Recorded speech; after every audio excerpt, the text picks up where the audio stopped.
Folks, welcome back to the show. My name is Scott, and I'm joined by the latest co-host of all time, my father-in-law, Christian. How are you doing, Christian? I'm doing wonderful. Sure. But it kind of worked out a little bit. Did it? Yeah. How so? Because my grandson woke up early and came to visit the studio. He came into the studio, and I was like, where's your mother? And he's like, asleep. Okay. So I had to go plop him back down in bed and come back here to record this spooky ghost podcast. Because he's not quite at the age where he can sit down and just listen, you know? That would be funny if he got to that point. It'd be a lot better on video, I'm sure. A lot cuter. Especially if we could teach him to push the right buttons. There you go. You are now the producer. Yeah, cacophony of random sound bites. Good job, son.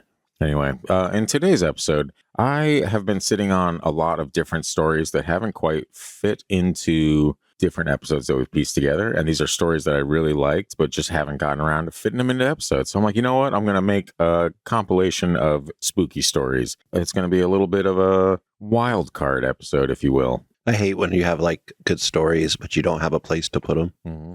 And sometimes they were just extras from episodes that ran long. And so I'm like, you know what? I'm not just going to leave these sitting around for whenever we do produce a video or something like that on the topic, or years from now when we get back to those topics in general. I was like, you know what? It's time. It's time to get some of these out. We got some spooky ones in here. I got a couple of mysteries, a couple of head scratchers for you. A couple that'll make you go, That's the way it goes. Do you remember that advertising campaign?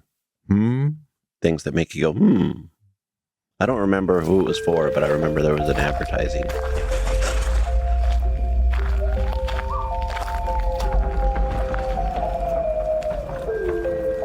You are now entering the realm of the freaky deaky, an unsuspecting stop at the crossroads of fantasy and reality, where the frayed edges of make-believe seep into this cookie-cutter white picket world you've been led to believe is far from extraordinary. What you're about to hear are true stories. Alleged true stories. Christian, just... okay? Tales of the strange and inexplicable thought only to exist in film and folklore. Although difficult to accept, we do not know everything about this reality. About time or space, what lies beneath the ocean's depths. And try though we might, the unchanging truth remains. There are some things we legitimately cannot explain logically. I think it was the 90s. Yeah, that sounds about right. Things were pretty wild in the 90s. We watched TV with commercials that we couldn't skip. Can't really skip them now either. Yeah, they got us again. Paramount, all these streaming services are like, hey, sign up for our streaming service. No ads. And then a year later, they're like, some ads. There's some ads. And 2 years later, they're like, okay, there's ads. There's a lot of ads and you're paying for them. Do you like that? And we don't. Turns out we're not a big fan of that. But that's fine. Should probably get into some of these stories before we lose folks. But first, this ad. If you are new to this show, we ask one thing of you, and that's that you check it out in its entirety. And if you're a fan of what you hear, you slap a 5-star review on that bad boy. This show is pretty much just the X-Files and Twilight Zone meets, Mystery Science Theater 3000. Ooh. Yeah, so if those things tickle your fancy, if you're a fan of dry humor and all that fun stuff, you're probably going to enjoy it. And if you're not, then you're probably not going to enjoy it. I'm saving you some time right now. But you should be enjoying it. But you should be enjoying it, yes. There is that, of course. I feel like I'm going to be clearing my throat 100 times. Don't worry, I'll cut it out. But I had a decent amount of eggnog yesterday, you know, and it actually, this is in January now, so maybe I shouldn't be talking about how much eggnog I'm drinking. No, man, because by the time we get to January, we'll miss the eggnog time. That's right. I'll be listening. I'm like, oh man, I remember the eggnog of 2024. Ah, yes. Let me clear my throat. You should. That was more of a cough than a clearing of the throat, but I decided that was the best way to go. Hey, there you go. Who am I, you know? The problem with me when I get sick is it lingers for a while. That is a problem with you. Yeah, so. But I think that happens for most people. I'll stay stuffy for a couple weeks. You'll stay phlegmy for about 6 months. Yeah, it reminds me that I had asthma problems as a kid. Well, we're not here to tease you about that, Christian, though I'm sure someone is right now. Didn't slow me Trauma. down. Yeah. Oh my gosh. Trauma. Great. See, that's a soundbite of me. Trauma. I added one in. That didn't even sound like you. I know, because it's a voice that I do, but it's fine. I can play one of yours if you'd like. Here we go. Dong. Oh, beautiful. Okay, let's... Left out the ding first. There was no ding, but that's fine. But there was a dong. Always. Anyway, we're going to get into this first one. It is called Voice from the Woods. And these are fantastic stories, right? Anytime there's anything creepy going on in the woods, sign me up. There's voices. It's never a good thing. That is true, and I'm sure we'll get into that. And it's by Haley Caulfield. I totally expected you to go different ways with that. Your demon's trying to break out. That is true. So this is an old story of mine, but I thought it was worth telling. Yes, I believe in ghosts. I've had enough experiences in my life to fill a book. First, here's a bit of background. I'm from Texas, and my husband is from Maine. We both live in Texas now. But during the summer, we try to escape the heat by visiting family in Maine for a few weeks. I had my fair share of experiences growing up in a haunted house, so I was raised as a believer. Weird things seem to happen frequently, but I don't like to automatically attribute them to ghosts or the paranormal. I like to think of myself as a fairly logical person. Oh my gosh. And try to debunk weird stuff. That being said, my husband is pretty skeptical and doesn't spook easily. She said she lived in a haunted house, so she doesn't really debunk things. She believes. Well, if you try to debunk something and you can't, then you just come to terms like, hey, maybe I just live in a haunted house. You know, people that are perpetual skeptics that even when confronted with experiences like this still don't change their mind, those are the losers that you want to kind of weed through and, again, separate the wheat from the chaff. Mm. We want skeptics with open minds. Do we? Well, we would love one on this podcast, but we haven't been blessed with that. So we continue. That makes this story even more interesting. One night around 11 p.m. during one of our Maine trips, my husband and I were sitting on my father-in-law's front porch chatting. The porch is raised and overlooks a backyard that runs down to the tree line at the edge of the thick woods. We were just hanging out, sober, I might add, when we heard what sounded like an adolescent boy singing scales. La la la la la la la. Is that what scales is? That's what scales is. At first... I just learned something. Well, there you go. At first, it was just the background noise. Honestly, we were so used to living in an apartment in a city back home that we didn't think much of it. In fact, we were annoyed. Classic, that'd be me. I'm like, who the fuck is singing out here? It's a demon child. Hell yeah. It's Pan, trying to lure us into the labyrinth. Great movie. Great movie indeed. My husband even said, do you think he knows we're here? That could be awkward. I laughed, then it hit me what we were listening to. We were hearing what sounded like a boy in the woods, late at night, walking back and forth in the dark, singing scales over and over in pitch black. My husband was still set on the idea we should let the guy know he had an audience, so he sang a scale back. La la la la la la la. And then the response of screaming the scale came back from the trees. I'm not going to scream the la la la's, but you get it.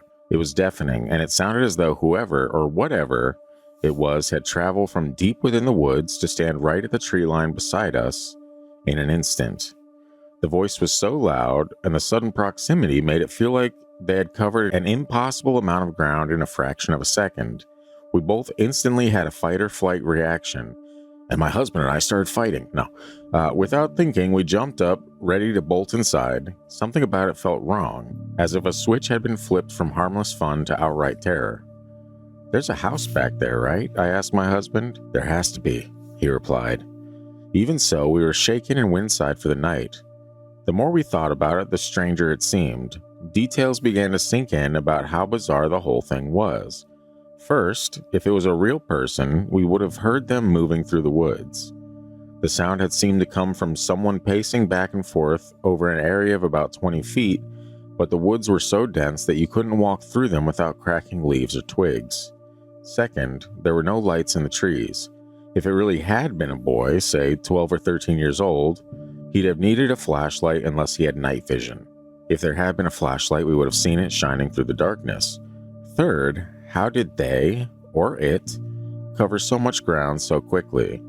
The sound went from distant to directly beside us in an instant. I know voices carry on the wind. Oh, great song. I know voices can carry on the wind. Not such a great song. Not such a great song. But there was no wind that night. It sounded close enough to be a real person, not some disembodied voice carried on the breeze. Lastly, we asked my father-in-law about where his neighbors lived. He just looked at us and said, I don't have neighbors. There's no house back there for miles. People in Maine don't tend to have close neighbors, but the next day we decided to check for ourselves. We walked back to the tree line and found no signs of people, no paths, no structures, no evidence anyone had been there. Oof. So what do you think? Something trying to lure these folks out into the woods with the magic of song? With vocal warm-ups? Got to get your spooky voice ready? I would love it to be something like that. I love spooky things in the forest when I'm not there. When you're not there, yeah. Emphasis on that part. I definitely do not love spooky things in the forest when I am there. I prefer things to be calm in the forest when I'm around. Those are the old gods. You got to be careful, man. No, not too much, but it is a common thread, in the spooky business. How can you say not too much? You don't need to worry about the old gods. I don't have to worry about the old gods. What if they're vicious, and they do scales in the forest, trying to entice you into their lair? First of all, if you want to be vicious, the last thing you're going to be doing is scales in the forest.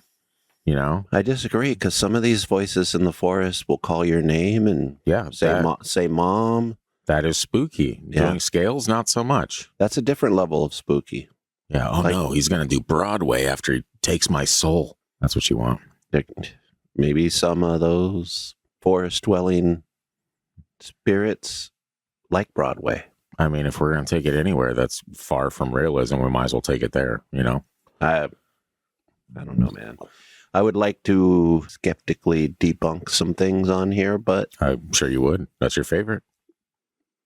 The scales thing makes the normal animal sounds a little bit more difficult to attribute this to. You know what I mean? Because there's a lot of animals that can actually sound kind of human when you're out in the middle of nowhere. A bird doing scales that he heard. Right. I mean, that'd be funny. I have heard of birds doing stuff like that. And it would make up the, closing the distance, but I feel like that's more like Australia, maybe South America, where you get the birds that can mimic voices. And someone accidentally let their cockatoo out. Yeah. Because I've seen, I think might have been either Australia or New Zealand, but there was like a wild bird that learned to do Metallica. Because I guess why not? The person that lived there listened to him a lot. So all of a sudden you see a video and this bird's flying through these trees doing Metallica songs. Wow. Not exactly scales, but a little more impressive. Yeah. So I don't know, man. I always like the thoughts. I say the old gods, but kind of jokingly, but sure. They're always, when you listen to the stories throughout history, because I'm a history nerd and watch history all the time. Sure. You might watch fake history, but that's fine. I mean, who are you to judge whether it's fake or real? You're no historian, sir. Yeah, but I watch real historians, so there's that, Name one. Wesley Huff. Never heard of him. Well, he's the guy that just recently is being sued by Billy Carson for debating him and pretty much ripping apart everything Billy Carson has ever said. I mean, Billy Carson is fascinating to listen to, but no, he says some kooky things that I'm like, no, that's he too could have, kooky. He could have just said his kooky alien shit and left it at that. But when he goes against everything that Christianity was built on and says it's all a lie, and then one dude just rips him a new one within like 20 minutes of an interview so badly that everything Carson has spouted on these major podcasts, Rogan, Flagrant, all these things, right? Wesley pretty much just calls it out in 5 minutes and is like, it's this, this, this, and this. You said this. Here's the truth. And he actually turned around and he's like, I actually have one of these scrolls behind me. Ta-da! Within like 5 minutes of explaining that the Gospel of Barnabas or whatever is fucking bullshit and all this other stuff. I mean, there's a lot of crazy-ass Gospels. I was listening to a historian talk about the Gospel of Judas. Yeah, so you can't say historian if they're claiming that any of that shit is actually factual. When it can be, it's like easily, you want to talk debunked, that shit is easily debunked pretty quickly. I mean, the Gospel of Judas isn't quite what people have made it out to be. I don't know if it's debunked. It was written around the time it was written. It was written by the people who wrote it, who were Gnostics. That's usually how people write things. And it was a weird set of Gnostics that wrote that. So that one's, like any gospel, what it says may or may not be true because sure it's not true. Humans wrote it down a long time ago. That one's kind of weird, and I see the aspect, but that's a totally different podcast. That is, yeah. And we may get. We don't actually lead our listeners astray with our podcast. We try not to. Unlike Billy Carson, who leads everyone astray everywhere he goes, and he's a raging fucking moron. Are you only saying that because he spoke out against Christianity? Yeah, I am actually. If people attack something that I believe in, and then they make these false claims about something, and then go on the most popular podcast in the world, spreading this misinformation, leading people away from what, you ask anyone that actually has researched this stuff is considered quote unquote the truth, then yeah, I despise that man with a passion. So I'm glad someone put him in his place. I was working on a video about calling him a grifter myself. I mean, people enjoy him because he likes to fire off facts quickly, quote unquote, and then move on to the next topic before anyone can be like, actually, what you just said was all horse shit, and let me tell you why. I kind of feel the same way about Graham Hancock now. To an extent, I actually like Graham though, because his I stuff like is... him. I like him too, generally, but I think lately he's kind of gone off the deep end with some of his stuff. With what, his shows and stuff? Yeah, I just think he's gotten a little ridiculous, like always claiming the mainstream, whatever, historians don't want it. I'm like... Well, that is also true though, to an extent. Somewhat, but also sometimes, like, you're going to dig something up, you need a lot of money. Graham, you have popular shows, you have books. Yeah. Throw some of that money there. You can't, because that's some of the excavations he's talked about, especially on his show, are too expensive for him to be able to pay for it. But if he did come up with that money, would the people that own the land actually allow him to dig? I mean, because they've done like sonar and shit on some of those locations he's talked about. And be like, there's something there. Yeah, but sonar could just be a cavity it seems like something's there. It's just maybe somebody dug a hole there before. When it's nestled below like ruins and stuff like that, it makes it a little more curious, if you ask me. It may still just be a hole in the ground somewhere, but it's a little more curious. Yeah, I've seen them find those sonar things and dig it up, and it's nothing but a hole in the ground. Like, damn it. How much did we spend? 50 million? Oh, yeah, it's a great hole, though. Look at that hole. But many years ago, I actually sat through the show where Geraldo opened Al Capone's tomb, or whatever place. Al Capone's tomb. It wasn't his tomb. It was some like vault, I think it was. It was a long time ago, and there was nothing there. Just a receipt from Rite Aid. Yeah, I sat there for like an hour or two watching it, and he found nothing. Geraldo was an interesting character. We'll leave him in the past where he belongs. When he did that, we believed in things he said a little bit more. He was a little bit more respected. After that, yeah, well, it just went downhill. Anyway, back to the show. Yeah, that concludes the random Billy Carson religion, but I feel holes like in the ground bit. I feel like we need to get back to him in one of our episodes. To Billy Carson? Yeah, because I think that would be a fascinating. Because I think a lot of, I listened to him, and I think a lot of his crap's crap. Yeah, well, it is for a different reason. I mean, I don't feel like I have to defend a religion from him, but no, but like if let's say you believed in something wholeheartedly. Which I know you don't believe in shit, but if you did, you actually looked into it, you spent your life looking into this and believing it and being like, oh, here's the facts that I found through my research. And then someone comes along and is like, actually, it turns out this was bullshit. That guy was never crucified. He was never this. He had a wife. This happened. And goes on every, like this parade of media to spread misinformation, turning people away from the truth of what Christianity actually is. Then the dude was very nice and very like cordial with him, and me, I would not have been. I would have just been yelling the whole time, like, you fucking loser. See, I have a feeling, and I wish Christians or anybody of any faith here we go would listen. Like, you don't have to defend your religion. Just be the example of it. You can be the example of it, but if you read it, you also have to preach it. But you don't have to, like, it's a waste of time to defend it. No, it's not. Yeah, it is. That's a waste of time you say that. How dare you? Because... Just because you don't believe in anything, you can't even say if it's a waste of time. That's because you're not going to change their minds. I think people have been conditioned and trained to think that their opinion is important on everything. And while your opinion's important to yourself, grand scheme of things, it's just your opinion.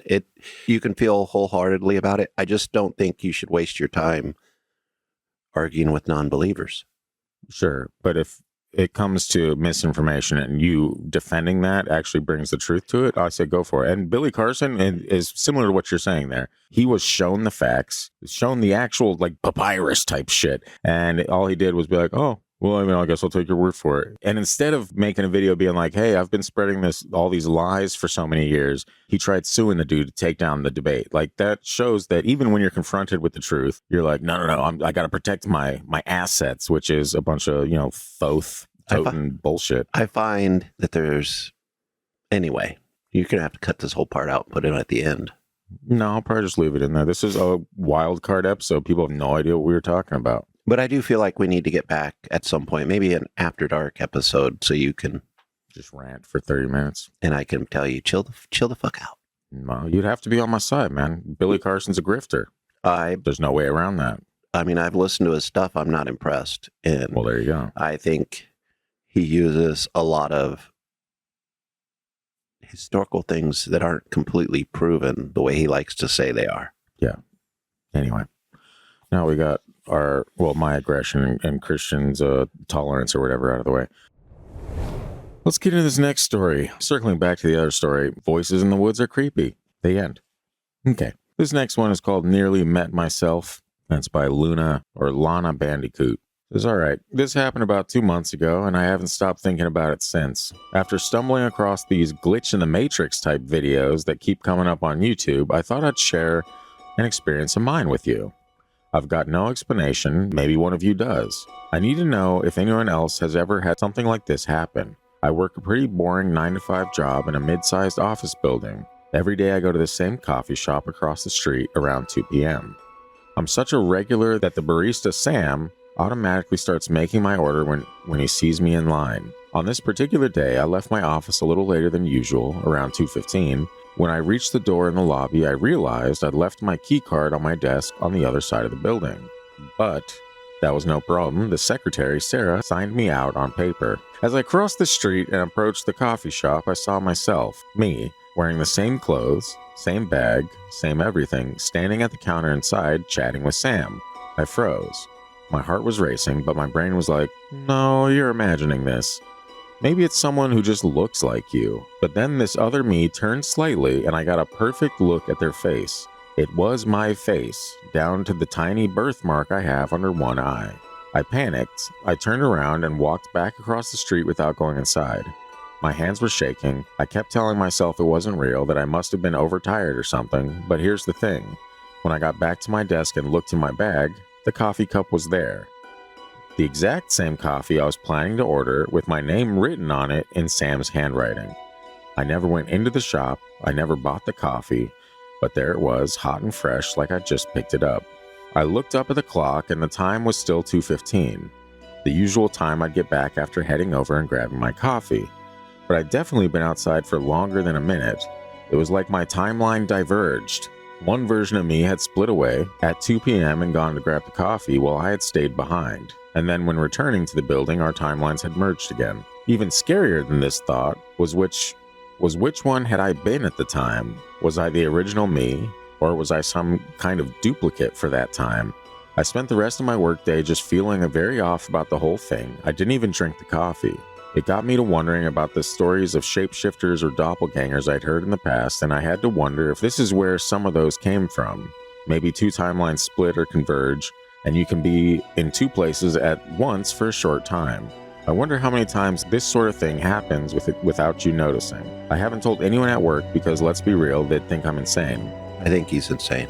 Well, that is classic for you, but the secretary at the office does remember me heading out, and she remembers me having forgotten my key card, but she says it happened at 2, and it even says so on the log where she signed me out. I've gone back to the coffee shop since, and everything's been normal, though weirdly enough, Sam didn't remember me coming. The next day, when I went to grab my coffee, he asked if I'd been off sick the day before. So if he never gave me a coffee that day, where did the coffee in my bag come from? And why do you have a coffee in a bag? It's a weird place to put it. Some parallel universe that collided with this one for a split second. How can him and Sarah remember things so differently?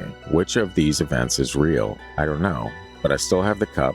I wrote on it in red marker, "This came from nowhere." It's in my kitchen cupboard now. I keep checking on it just to remind myself that I didn't imagine the whole thing. What the hell happened? Any ideas? Well, that sure is a spooky one, kind of like my experience with my dad and the double moon. Strange that other people's memories can be affected or altered by these events. Strange. Double moon, huh? So it sounds like this is a familial trait. Have you ever heard those double moon stories or like double sun stories? Right? It's usually in like the glitch in the matrix type shit, but people would be like, I saw the moon, and then the other part of the sky was the moon.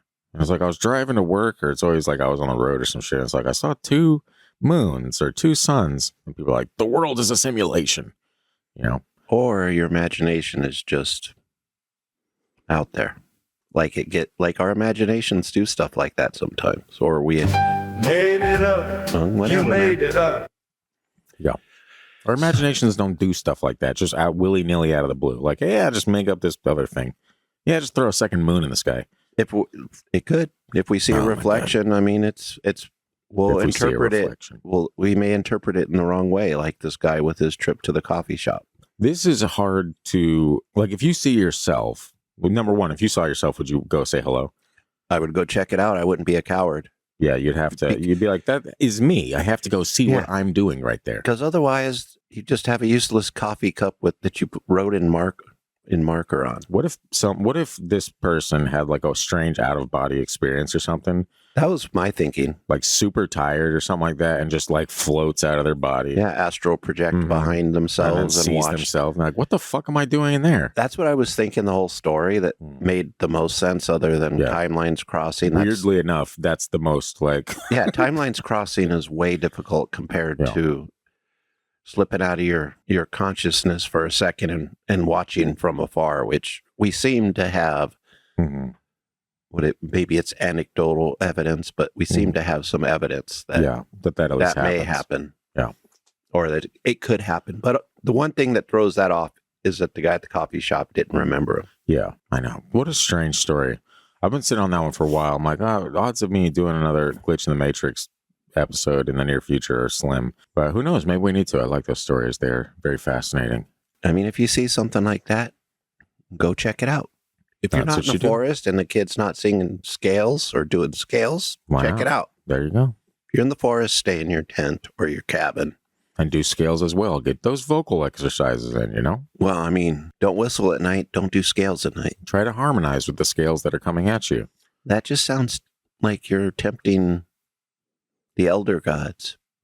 The elder gods. You and your weird phrases. I mean, I didn't make that phrase up. That phrase has been around since probably thousands of years. I know, but you're pulling it out of your ass right now. No, I said it with my mouth. But nobody can actually verify that. Okay, nobody's in this room. I've seen some things. All right? You can verify that. I wasn't looking, Christian. You could have tooted it. Nobody knows. Anyway, moving right along. This next story is called Whirling Lights and Snow. And it's by Sex with Twins. Wow, doublemint. Anyway, I'm not remotely superstitious. Fake fantasies. This is a story. This person is from the Penthouse Forum days. Dong. Anyway, that surprisingly goes with that comment. It does. It surprisingly does. I'm not remotely superstitious, but I am a little stitious, Michael Scott. Anyway, and I know there must be a rational explanation for what I experienced, but I've never been able to figure it out. I'm pretty rational, and I sometimes can't come up with explanations for the stories we talk about. Christian, you are very far from rational, but in your mind's eye, you are. At the time, it was genuinely frightening. Back in the mid-1990s, a guy I used to go to school with and I were walking his dog in the woods behind his parents' house. It isn't a particularly remote spot, but it's far enough from the nearest town that it gets virtually zero light pollution. That sounds pretty dope. It does. Just go stargazing. Hell yeah. Out here, we'd see, you know how many UFOs we'd see out here if we did that? I've seen like 8 to 10 this year alone. And I'm someone that has always wanted to see aliens or UFOs and never did. And then out here just being on the deck or whatever at night and looking up on a clear night, I can almost always pick something out. Well, like I sent you that video. Like that was wild. That was another good one. We haven't posted that yet. That was Trevor, you said? Yeah. Yeah, that's an interesting video. Just something shoots and then stops right there. I don't know, man. Well, I don't know where we'll be at by the time this episode drops, but like everybody is talking about drones over bases. Mm-hmm. And I'm like, that's obvious in a time of war. Sure. In a time of what I would say is world war, even though people be like, this isn't a world war. I'm like, this is the way it is now. This is the way it is now. And there's people out there testing the capabilities of our bases, I think, with drones that anybody can get now. Drones, yes, but and people are like, "Oh, it's a UFO." I'm like, I think there's something that can't be denied, though. I mean, like you look at it like, I don't think we have that tech, and we may have that tech, but the speed these things accomplish and stop, like start and stop on a dime, that's pretty insane. It is pretty insane. I'm not sure we don't have that tech, though.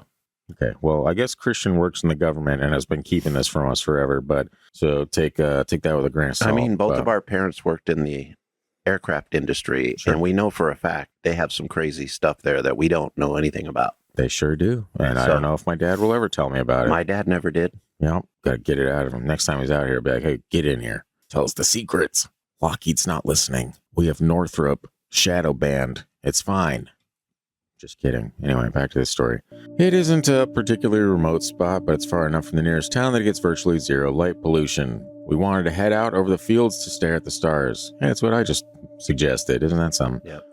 As we walked up an access road leading through the woods, it started snowing heavily. The hill we were climbing to get to the best stargazing spot is the highest point for miles around, and it tends to have its own weather system. The strong winds blowing in off the coast whip over the hilltop, rising high into the atmosphere where they cool rapidly, causing rain or snow almost constantly. Which seems to be really hard to see stars when there's rain or snow. You would assume, yeah. I'm sure this has something to do with what happened to us next, but it was the strangest and most unnerving experience of my life.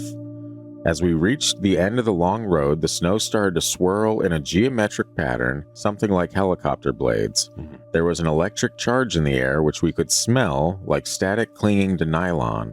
The swirling snow spun faster and faster, creating intricate patterns above our heads. It began to buzz, making a sound like something mechanical. Perhaps a portal opening. That's often associated with portals. But we'll see. We just stood there transfixed, watching these mesmerizing shapes twist and spin in the snow-filled air. The dog, which had been running off and reappearing briefly as she explored, suddenly decided there was something she didn't like out there. She clung to us, whining nervously. As she did, the spinning shapes started to flash, as though thousands of LEDs were scattered throughout the snow. But it wasn't random. This shit is not random. The lights outlined boxy, unnatural shapes within the swirls, flashing in bright, shifting colors. The buzzing grew louder and louder until we had to shout to hear each other.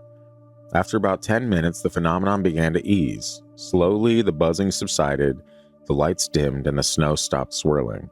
Eventually, everything went completely still. We just looked at each other thinking, what the fuck just happened?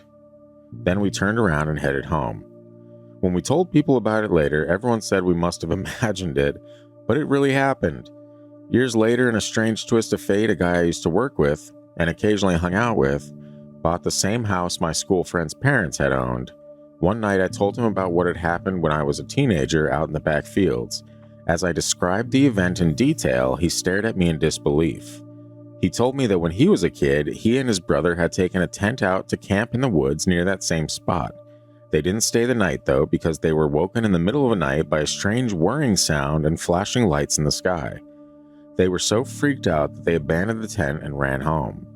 Even now, we keep in touch, often daring each other to go back out there one night to see if it happens again.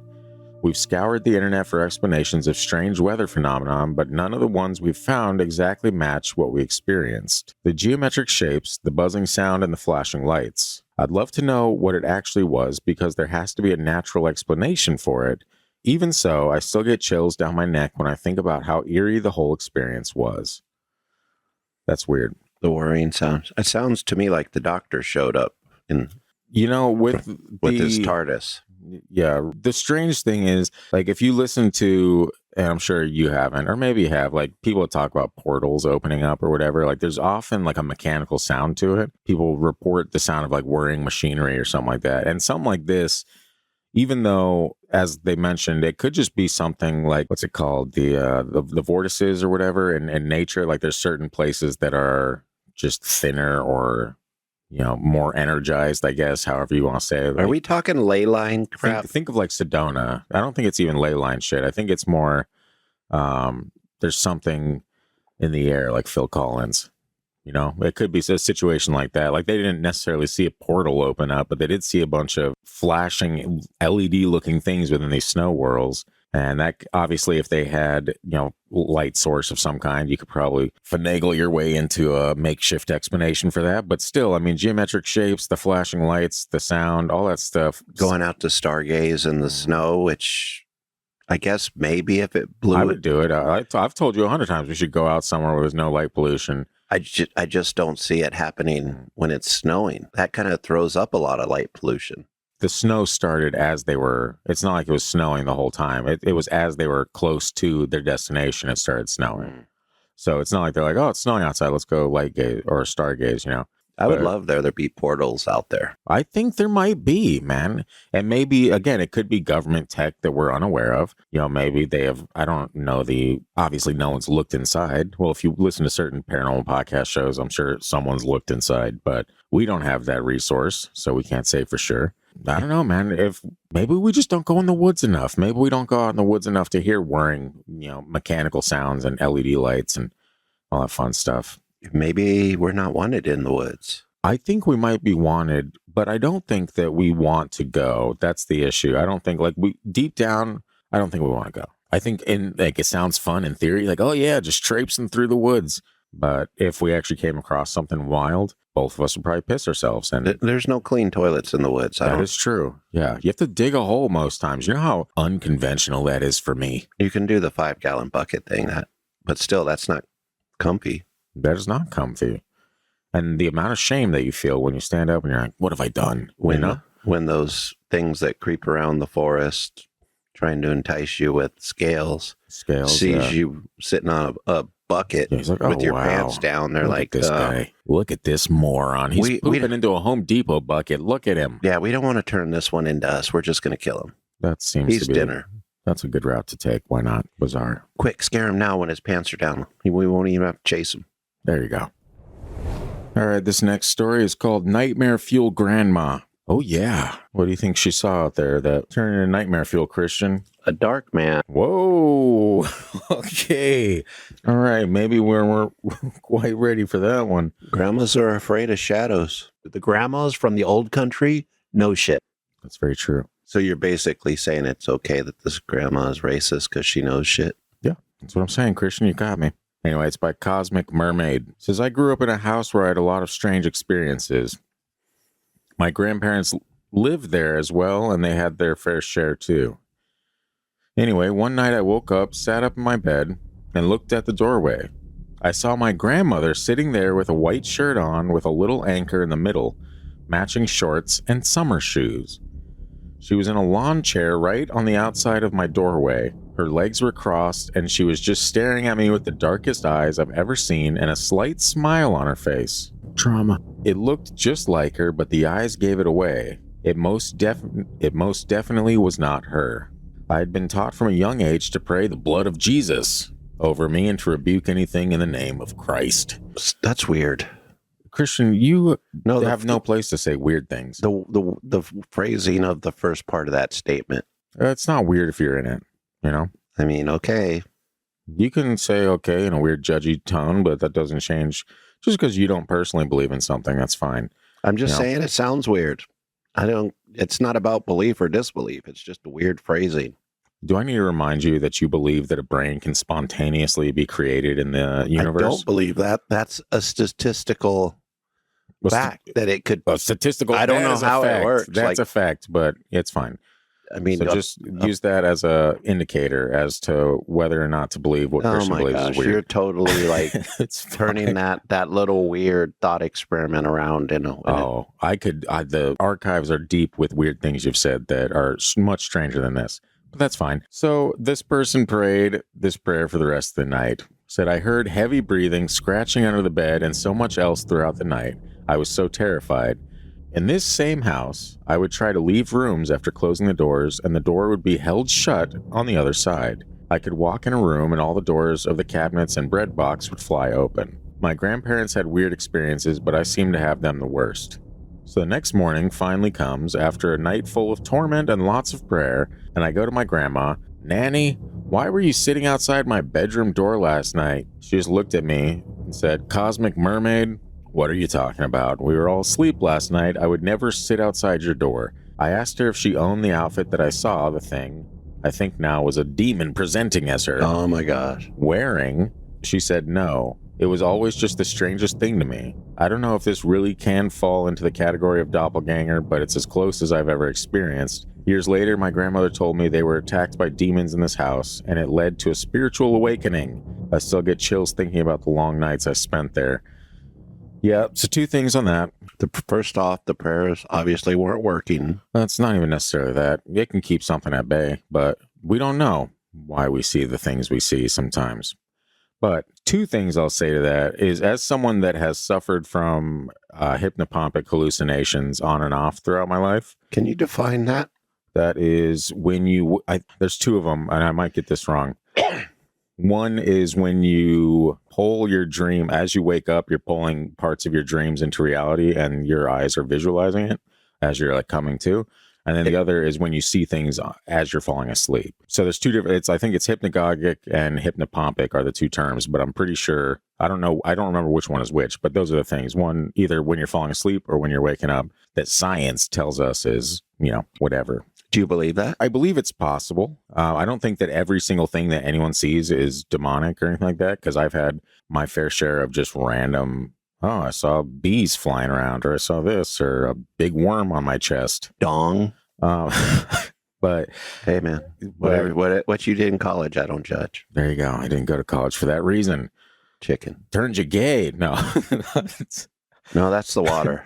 Oh yeah, that's the frogs, but that's fine. No, so this sounds like something. It would be a weird choice for a demon to set up a lawn chair and just look like your grandma and stare at you from an open door. It would be a weird thing for a demon just to be hanging out in your house because there's no demons. No, that definitely happens. Did you know that like many moons ago, okay, demons weren't considered demonic or scary or evil? They were just there's that demon again. They were just different beings that came from heaven and manifest themselves here. They were like spiritual beings. Well, obviously they're spiritual beings. I like to say spiritual beings. You're saying it wrong though. It's B-E-A-N-S. No, I actually say it correctly, but I think you might have just pulled that out of your ass. No, I just watched a video where they mentioned and who was the video by? I think it was I can't remember his last name. He's a biblical scholar though. Sure he is. I'm sure he is. Yeah. I mean, he's written many books. Hey, that makes you a biblical scholar. I've written many books. I mean, Star Wars fan fiction when I was in my youth, but I wrote fan fiction about the original V show from the 80s. I'm sure a few people are like, hell yeah, when you said that right now. Yeah. Yeah. That got me extra credits in my English class. Fuck yeah. So there's that. Before that was called fan fiction, though. It was just called, I really hope someone picks this up and makes a sequel. I did too. I loved that show back then. I believe it. I believe it. Little cheesy looking back at it, but I'm sure it was. I mean, lizard people. Lizard people. Maybe that should be an After Dark. I've been thinking of episode ideas. We should do lizard people. That's a good idea. Because that one's just so ridiculous that we need it to be After Dark because... Sure. I guess. I mean, if that's how you want to start it, really coming in hot. But either that or Strange Highness. I think both of those would be good options for either way. folks. I have some thoughts on that one that'll be fun. And you don't say. And you have some Christian thoughts on that one, and it'll be entertaining. Who said I have Christian I don't have Christian thoughts. I have thoughts that if they align with my beliefs, guess what? That's great. But for the most part, I don't have Christian thoughts. I just have thoughts that are accurate. So there's that, it helps. You have Christian thoughts, but yours are not as accurate because you just have thoughts that are your own, They don't come from the divine. They're completely accurate in my head. That's true. Yeah. Like everybody else's. We think our reality is the actual real thing. And we're far from reality. Wow, that's fantastic. I think I actually have 2 more stories, so I should probably get into those. Folks, give us your opinions on this. Obviously, Christian and I disagree. Who would have thought? But we got to hear from the folks back home as well. This next story is called The Century Home, and it's by Terry the Third. What home? The Century. Like the 100 years century or like guard century? Check this out. It says, first off, I live in a century home, meaning my house is at least 100 years old, if not older. As you might imagine, a house that old has seen its fair share of deaths over the years. Naturally, it can have some pretty creepy vibes. Every now and then I'll get a chill or the unsettling sensation that someone is watching me. One night, after everyone else in my family had gone to bed, I'm always the last to fall asleep, I was sitting downstairs watching TV when I started to feel uneasy. It felt like someone was in the room with me, even though my entire family was upstairs sleeping. I tried to shrug it off and went upstairs to get some sleep. I laid down on my bed, just trying to nod off when I got that same feeling again. Only this time I was sure I wasn't alone. Now, since my house is so old, you can hear whenever someone is walking around because of the creaky floorboards. Right after that weird sensation came over me, I heard the floorboard right next to my bed creak, and it didn't stop there.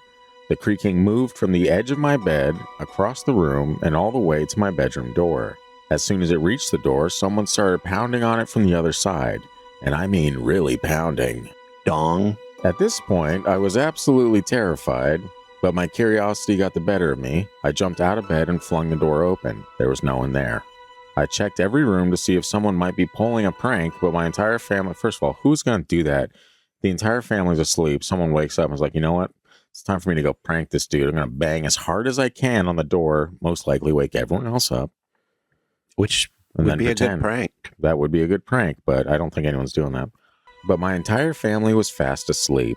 By now, I was completely freaked out, but I didn't know what else to do. I went back to bed hoping to get at least a little sleep. About 15 minutes later, I woke up to something shaking me awake. To my horror, my entire bed was violently shaking, and every light in my room was on. I'd actually woken up because my headboard had smacked me in the head from the shaking. As soon as I gathered what was going on, it all suddenly stopped. I was left sitting there in my quiet room, surrounded by blinding lights. Needless to say, I had a hard time getting back to sleep that night. Yeah, that would do it. That'd certainly do it. Dreams are a crazy thing. Oh, yeah. Christian, you're infuriating sometimes, you know? I don't I'm going to understand. start calling you Billy Carson. I don't understand why people get offended when I'm like, it's probably a natural thing. I mean, Your bed shaking to the point where your headboard is smacking you in the head repeatedly to wake you up. And then when you wake up and come to and figure out what's actually happening, it stops. Like when you're awake and it's happening. Like, what the fuck? And then as soon as you realize what's happening, it just calms down. yes, that's the way it works. No, you know what I think is most upsetting is, and why I probably get quote unquote triggered by your weird fucking takes on things, is because that was my entire childhood of having weird shit happen, and I'd explain it to people and they'd be like, oh, what a weird dream. Well, You know? as something demonic hits the mic, not me. It was definitely you. It's still an experience, even if it's a dream. And dreams, I mean, we've had those dreams that seem real, and I think we even mentioned it earlier in the episode about like that guy with the coffee shop. You know, maybe you can astral project when you think you're awake. Also in a culture where we like put people that are in the hustle culture in this exalted position. I mean, those people aren't sleeping enough. So who knows?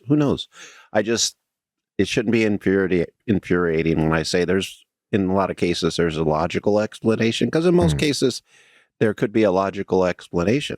Let's say 3 out of every 4, there's a logical explanation. I mean, 99 out of 100, there's probably a logical explanation. Now, does that logical explanation pertain to this experience? No. Who knows?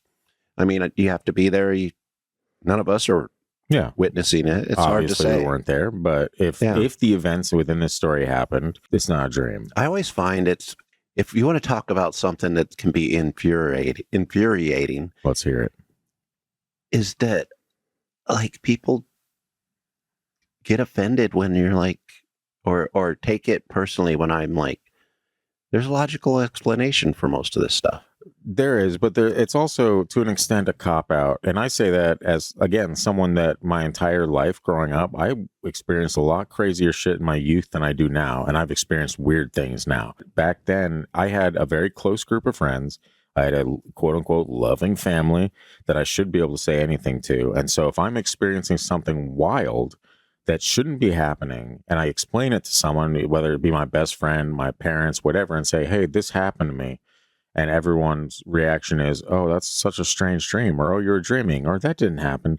That's I get why that would be bothersome. But there's no, you guys have no place to say any of that because you didn't experience it. You know, as someone that knows the difference, believe it or not, between dreams and reality, I can tell when I have a nightmare versus when I'm awake and something crazy is happening. Well, that's good, but not everybody can. I know, but this person, they were woken up by the shaking of the bed. If that was the only thing, I would say, sure, maybe it was a dream, came to like a little discombobulated or whatever. And it's like, oh God, what the fuck was that? But before this, you have the creaking floorboards. You have someone pounding on the door. You have the feeling of being watched. So there's indicators all along leading up to this that there's something with you.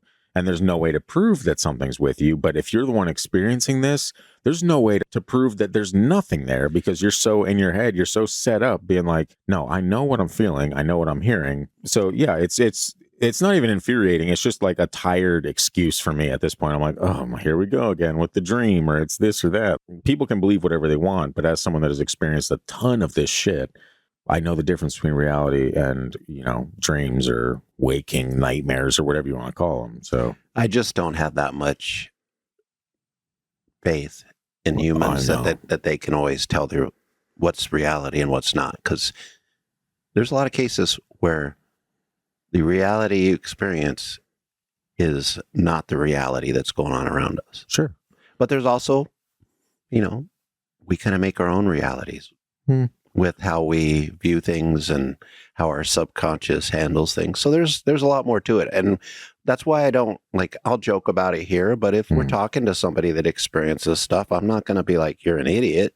Yeah. Because you experienced it. I don't know what you experienced. I have ideas sometimes based on the way the brain works and the way memory works, but I'm not going to rip somebody to shreds because they had an experience. And when we've talked to people on the show, I don't rip them to shreds. I mean, it's an experience, and I would like to learn what caused that experience. I just don't always think it's supernatural or aliens or anything like that. Most of the time, I think it's just a normal trait that we humans carry around for whatever reason. Yeah, I think if it was a normal thing, I think everyone under the sun would be experiencing it as well. But we've talked about that. Not everybody under the sun can play music, even though most of us love music. Everyone can. It might not sound great, but everyone can play music. And everybody can be wrong about the reality they think they live in. Interesting. Hot takes. Also, we live in America, and the reality that all of us think is going on most of the time isn't like that. Okay, no one's going to take your advice on what's going on in America right now, right? You are 100% on the wrong side of that. But how am I? I'm an American. That's a stretch, if you ask me. Well, that's what I'm saying. We're all a little off, especially us Americans. No, there's a decent chunk of the population that's off, but that's fine. And I can only say that because I live in America. I'm sure the other countries are just the same. The people are a little off of, their beliefs are not always in line with reality. And I'm not talking religious beliefs. I'm just talking beliefs about the world around them. Okay, I'm done. All right. As Christian steps down from his soapbox, we will dive into this. I want an old school soapbox. We should get you one. When we get a little bit bigger and there's got to be a soapbox somewhere. Maybe we'll build a little 1 foot stage right here. And that could be every time you step up onto the stage, that's your soapbox. So you're always on it when we record. But we're going to close this out with a very interesting and hilarious story, at least something I find hilarious. And it's called Doppelgänger, Narc, or Guardian. And it's by Flora Nova. Space flower? No. What's Nova mean? Is that space? Nova was one of my first crushes. A cartoon crush. Wow. Not from the question. The battleship Yamamoto. Not what I asked at all. Which was 1970s anime. Nobody cares. And we're back. A star showing a sudden large increase in brightness, like a supernova. Supernova. Like Xenon, girl of the 21st century or whatever. Oh, so you've had one of those crushes too. Xenon was a pretty big crush when I was a child, yeah. I forget what her name was. Yeah, it'll come back to me at some point. It's fine. Someone else chime in. What was the actress that played Xenon's name? I was 9 or 10 when she was popping on the Disney scene. I wonder if anybody is familiar with the old-ass anime show I saw. I saw it at a babysitter's house when I was young, and it left an impression. What was it called? The Battleship Yamamoto, I think. Oh, that was where the Nova came from? Yeah. I'm sure someone has. Christian, our audience is, as you know, 1 foot in the grave. It's fine. We love you guys still. We have several very elderly people that listen to this show, and you guys are just the best. And I really genuinely hope that one day we get to sit together in like a knitting circle and talk about ghosts. That I want nothing more. And I hope everyone knows this is not even sarcasm. I love old people. Do you want to hear, you know who could teach us to knit? Former guest on the show, Bob. Yeah. Stay tuned for our YouTube show where Bob teaches us to knit while talking about demons and conspiracy theories. That would be kind of hilarious. And now that we're saying it, someone's going to steal it, but it's going to be a bunch of guys knitting, talking about paranormal shit. Yeah. Hand me that chunky yarn. It'll be like, what's her name that does the makeup and talks about murder? What's her name? Every single girl I've ever met. No, there's one, Bailey. I can't remember her name, but you guys know who I'm talking about if you're women. It's actually brilliant. Sexist.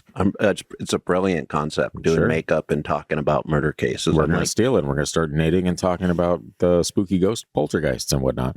Anyway, we should probably get in this story instead of talking about her name even further. So my story wouldn't actually come full circle for many years. When I was a teen, I grew up in the heights of Houston, and I used to walk to school every day in the 90s. I only skipped school twice, and both times I got caught. Fucking goody two-shoes. Only twice. What are you, some kind of nerd?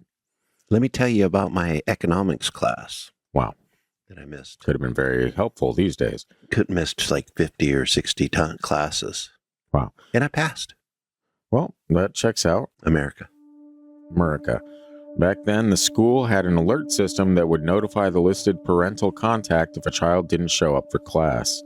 To avoid getting caught, I made sure to attend the first and second periods both times I skipped. That's takes me back. That way, the system wouldn't flag me as absent. That is so true. I don't know if it's still true, but it used to be true. Maybe. When I was in high school in the 80s, that's how it worked. Do they have that in the 1880s? No, it's fine. Yep. This was the way. The school was huge, and teachers didn't have time to personally call home if a student missed roll call after second period. Anyway, I still got caught both times because people who knew me saw me in places I wasn't supposed to be. This even included my dad. The first time I skipped, my dad said he saw me walking in the opposite direction of school that morning. He had gone out to grab coffee and a newspaper before heading to work. When he spotted me, he decided to follow, but then I disappeared. Confused, he called the school and they told him I was there. Still, it bothered him enough that he called again later in the day and learned I wasn't in class that afternoon. When I got home, grounded.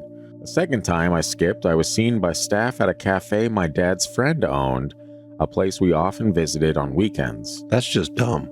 That is dumb. Wait, I guess we're going that this is the doppelganger. Okay, yes. I get what's going on here. The staff and the owner said I was sitting at the end of the bar but wasn't ordering anything, though I interacted with them casually. Knowing I should have been in school, the owner called my dad. When I got home that afternoon, grounded again. Those were the only 2 times I ever skipped school, and both times I got caught. Fast forward many years, it turns out there was a serial killer living in our neighborhood back then. He targeted teenage girls and was eventually caught in 2000. At various points, I walked all over that neighborhood, even living just a couple of blocks away from his last residence at one time. I can't say for sure that I would have been one of his victims, but now that I fully understand the dangers that were lurking so close by, I can't help but wonder, was my doppelganger keeping me out of trouble? It's kind of a weird connection. A little bit. But it's a weird story, too. I mean, you know? There's different levels of weird. The fact that you live in the neighborhood with a serial killer, I mean... Not fun. And know about it. Most of us don't realize that there's a serial killer in our neighborhood when there is one. There might have been one in my neighborhood when someone asked me if I'd seen their lost puppy when I was walking home from school. That's just that guy from Family Guy. No, it was a weird dude in a windowless van. Did he make that whistling sound when he talked? No, he did not. That guy's so creepy. Yeah, you like it. No, I don't. But so he only skipped. The story is a little confusing because he's like, I only skipped school twice, but it sounds like he said, school. Yeah, she. At first I was like, why are you worried? But I was assuming gender. So, wow. Well, in this America, I can't assume genders because there's only 2. Ta-da! I did it. Please stop. Haha. We can go into another 20-minute discussion about that if you want, but we should probably just close out the episode. Yeah. It is what it is, you know? No. Okay. Do you have any further thoughts on that? I feel like it was aliens. Actually, the only I was watching a video, kind of his research last night for the pod, and it was it was kind of dogmanish. Uh-oh. But that doesn't exist, so it couldn't have been. And what I came to the conclusion of, or just one of the thoughts that I had that I think we'll explore at some point, is Dogman's an alien. That has been floated many a time, yes. And that's the only way that there could be a Dogman, if it's an alien in some kind of, that looks like a Dogman, or wears... Kind of hybrid. Or wears the armor that makes it like the Anubis type dress from Egypt. If there's any kind of hybridization that takes place, then pretty much anything is possible at this point. Like if aliens made Dogman or some shit, or I know there's a lot of, out there theories about Bigfoot being alien related or crafted by aliens or whatever. If any of those things actually did take place, then literally anything is possible. Kushtaka, you got lizard people, like anything could be at that point just spliced together. I disagree. Well, you can't disagree because you just said did. it could be aliens. Why would they stop with dog people, Bigfoot's not an alien. I don't know, man. There's some pretty wild stories out there. There's pretty wild stories about everything, and most of them are not completely true. Or they may have a little element of true to make us believe, but they're not true. That's what they want you to believe. What do you Christian. think Billy Carson does? He takes some historical facts and some historical writings and twists them around to fit his agenda. Like historical most people do. Is a pretty bold claim there. I mean, some of those texts he talks about actually exist. Now, his interpretation is not quite the normal interpretation of what those things mean. Yeah, well, 90% of what he talks about is verifiably false. So the fact that this dude is, a colloidal silver salesman at this point, like, the dude is fucking a moron. Like, it's that simple. He's been arrested. He changed his name. The dude is a grifter. And that's what we're closing this episode out on. What do you guys think of Billy Carson outside of, if it's anything other than he's a grifter, guess what? You made it up. So there's that. But what do you think about the weird stories that we've shared in this episode? I love these stories. A little off the walls, but good stories all the same. Yeah, I like the stories. Not necessarily your rants, but the stories were good. I think the rants might have actually enhanced the stories. I feel like they, not to bring up another Creed reference, but I believe they take us higher, Jose knows what I'm talking about. Hit it, Jose. Can you take me higher?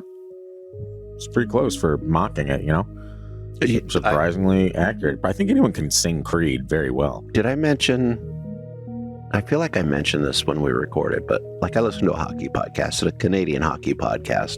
And they mentioned Creed? Yeah. And one of the people was like, they're a grunge band. I'm like, no, they're not. They're not even really a rock band. I would say like arena rock. I would say divorced dad rock, which tells you everything you need to know. It's not good. But the only reason you say that is because you saw a playlist called Divorced Dad Rock. It wasn't surprising it was there. But either way, so they said this about Creed, and I'm like, that's weird. They're not grunge. And so like I'm listening to the newest episode of the podcast a couple of days, and they're talking about how they said that, and a lot of the fans were like, they're not even from that area. They're not grunge. They're just a band. People often... I think it's the voice that makes people think it's grunge. Exactly. And that's not grunge. That's just a voice. It's just a kind of grungy voice. It's not a very good voice. It's a voice that anyone can mimic fairly easily. I think, I knock Creed, but I see why it's like a form of pop music. So I see why a lot of people fall for them. Sure. And at that time period, there was a lot of music like that. Is Creed making a comeback? I feel, or do we just talk about Creed a lot? If we keep talking about them, they're probably we're gonna see it. They're gonna show up at our fair, and then we're gonna have to go because we're gonna have to, because My Sacrifice and Higher, and what's the other one?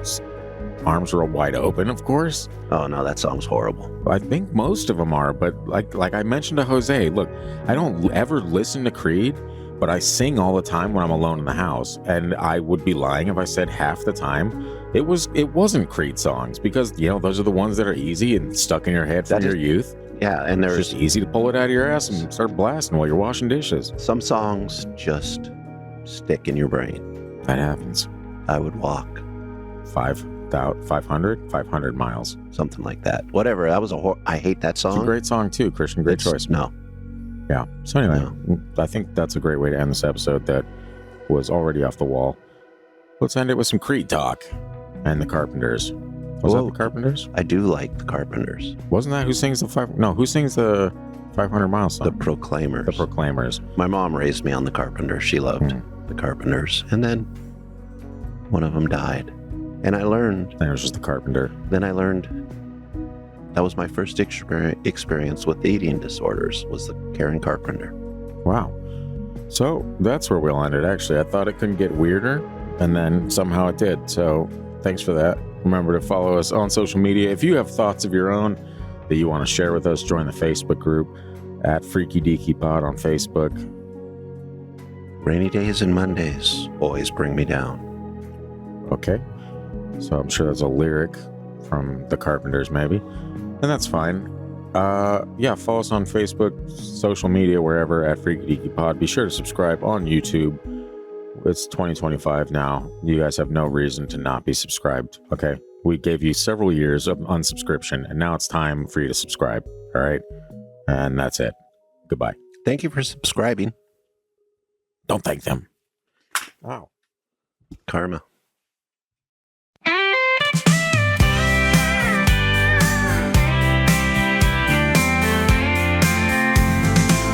Bigfoot is stalking by your window.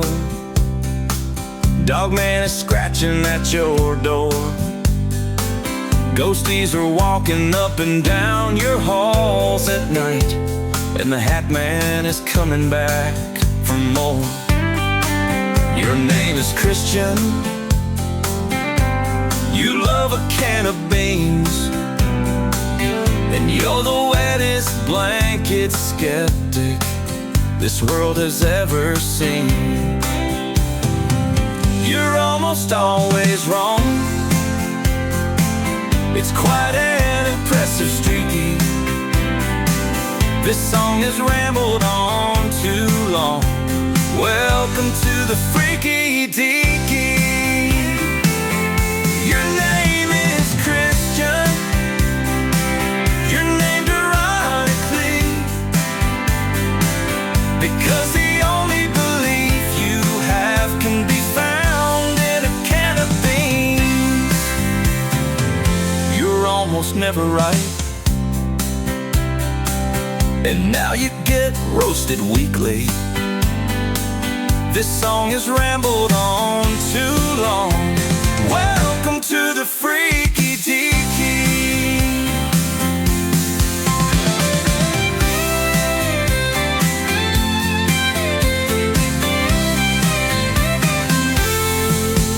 Also, ghosts exist, just an FYI. Aliens are feeling